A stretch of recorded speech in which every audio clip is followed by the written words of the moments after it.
One of the things that has been very vocal around is like the sentiment of like, is Tinashe underrated? And I'd be curious to know your take on that subject matter. Yeah. Well, I know it comes from a genuine place, so I appreciate when people say that. I don't like to view myself as like a sad story. Like I view myself as a success, not an not like, someone who,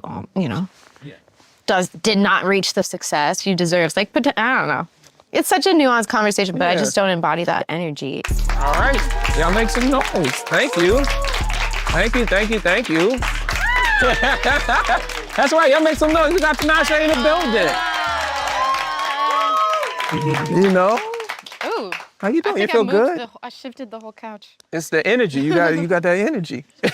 Powerful. I like it. Well, we're happy you're here. Thank you for joining us. Thanks for having me. How was that VMA experience? You know, you're fresh from that. The VMAs are fun. Yeah, y'all make some noise.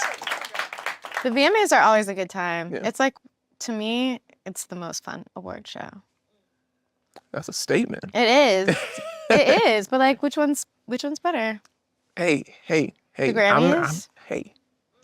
They're all serious. They're very serious. But I do love the energy of the VMAs. Like the VMAs has like iconic moments. Yes, it also feels a like little messy. mischievous. Yeah, like a little messy.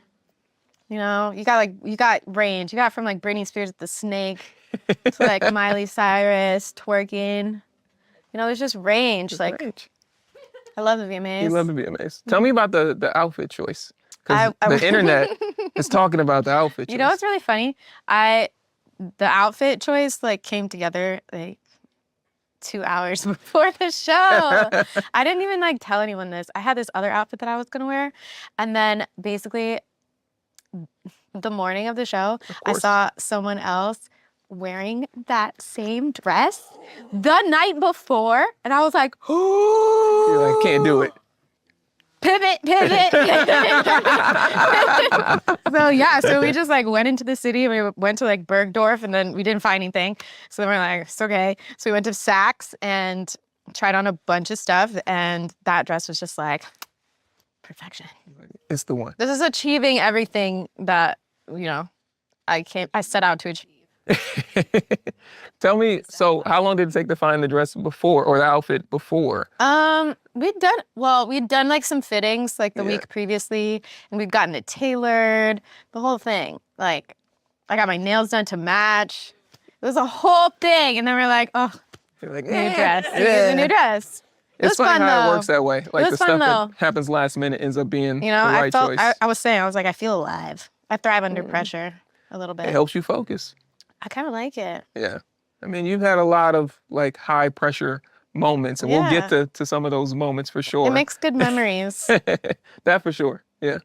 Tell me about, speaking of memories, take me back a little bit, right? Because your family moved to LA in a way to help push your career and help put you in the right positions. What do you remember about that period? Yeah.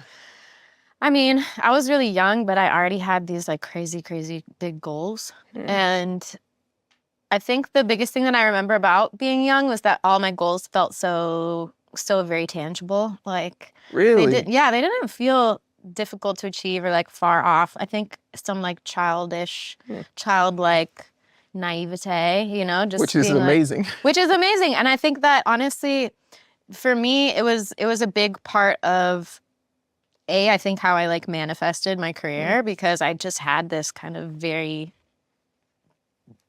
just unshakable self-assurance from a very young age. And also probably what convinced my parents to support my career because, since I was very, very young, this was always just such a passion of mine. It felt like a no-brainer. What made you feel, or like, was it like your family or support system? Where did that confidence come from where you just were like, no, this is what I'm doing. It's just very normal to you. You know, even the way you see her now, you're like, it's just what I was going to do. I mean, I think my parents really nurtured that support system. So I give them a lot of credit for that because they never told me like, this is a bad idea or no, this is unrealistic. They just always supported my dreams from time and said, yeah, if that's what you want to do, then like, sure, absolutely, you'll do that. You'll be that.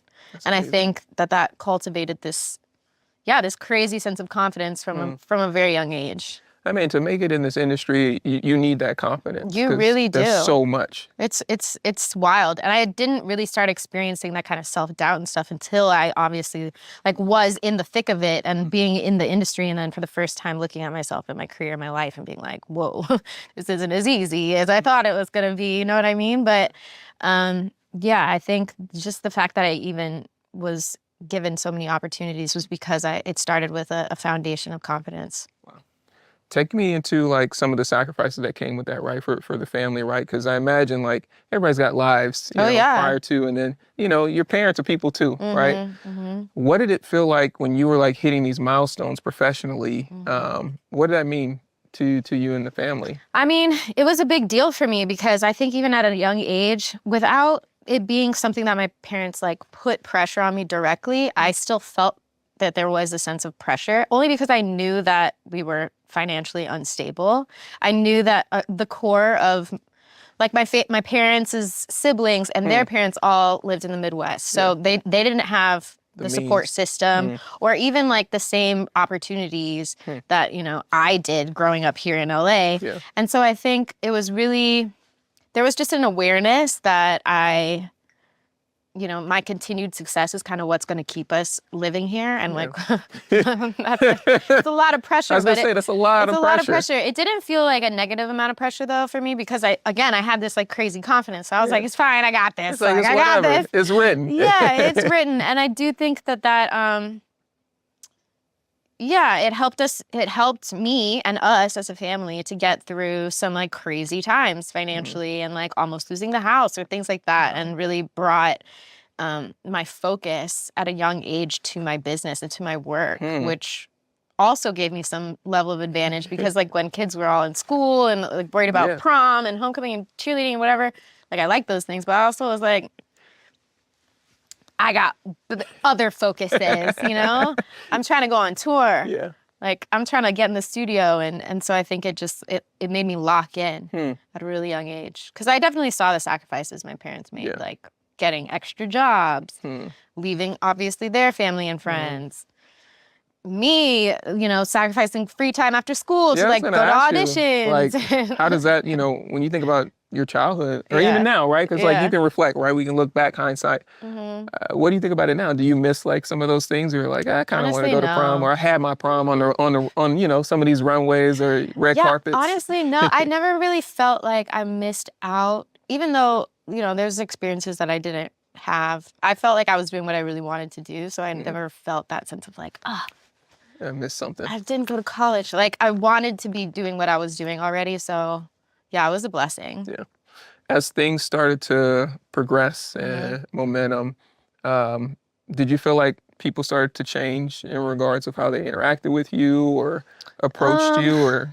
Yeah, I think I've seen a lot of the ebbs and flows of how people have interacted with me over the years. It's been very interesting. Like when I first started pursuing my career when I was young, before I was successful at all, like in like middle school. It wasn't really elementary, more so around middle school. Yeah. Like people weren't messing with me. They were like, lame, you know, like, she's off doing this stuff, blah, blah, blah, blah, blah. Like there was a big disconnect between me and my peers. Because at that time, you were very focused at that time? Oh yeah. Oh, okay. I already always was like, this is what I'm gonna do. Yeah. And they're probably like, she's weird. Like, we're just in 8th grade. Like, what are you talking about? But yeah, so that I definitely felt like a big disconnect from my peers. And then I kind of got in the music industry, and then I saw how people shifted their dynamic because I out the gate had like a really big hit. Yeah. And so then I would see people like, now all of a sudden I'm cool. Now You're like, now they want to talk to you. And I'm like, okay, that's really interesting. Like everybody thinks, oh, she's new, she's fresh, she's hot. People want to talk to you. People want to, you know, they're interested in you. Yeah, they you're want brand you new. to be on a song, or they want you to be a part of this, Exactly. whatever. Yeah. Then it changes again. You know, then there's another shift. Like once you're established, then there's a period where people kind of, they test you. They kind of want to see what you're made of. They, you know, there's like a sophomore slump, or like, you know, kind of, you initially get on, and then they're like, okay, well, what's next?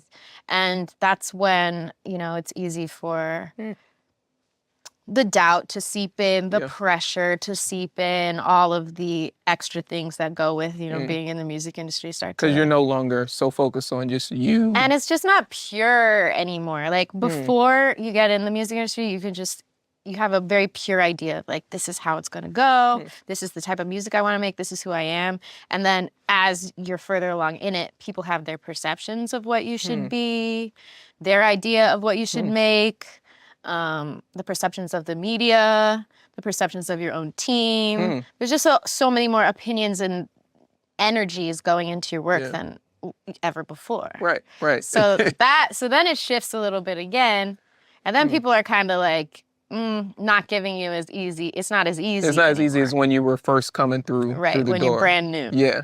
How did you deal with these constraints that you were starting to face in that period, right? Like in that era of your career, you're coming in, you know, you're starting to kind of see it beyond, you know, what you would see the it as. rose-colored glasses. Yes. Yeah. And now you're like, how do I navigate that? So I'm curious if you could bring us in a little bit to that.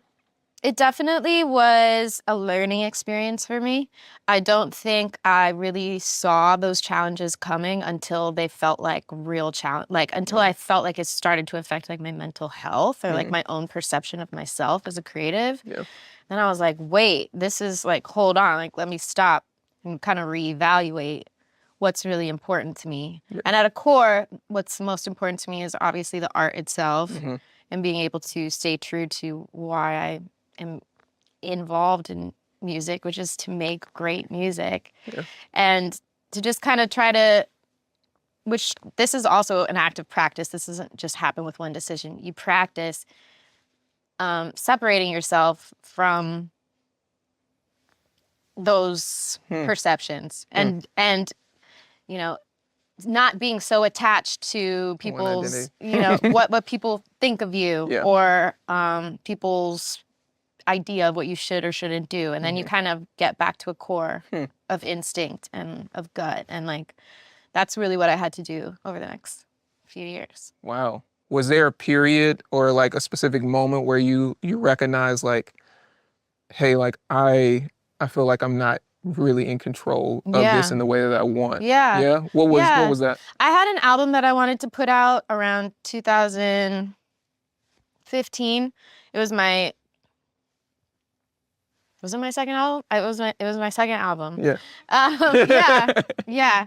And that was when I first started having like disagreements with my label in terms of which singles to put out and like how to roll it out. And I was already of the mind that like we just gotta we gotta move, like we gotta put this out. Yeah, let's go. I've been working on this album for 1 year, 2 years, 3 years. Then it became 4 years, and then I was just, because you know historically, major labels like to put out an album after, you know, you've had a hit or two, so they can guarantee the financial success. Yes, absolutely. So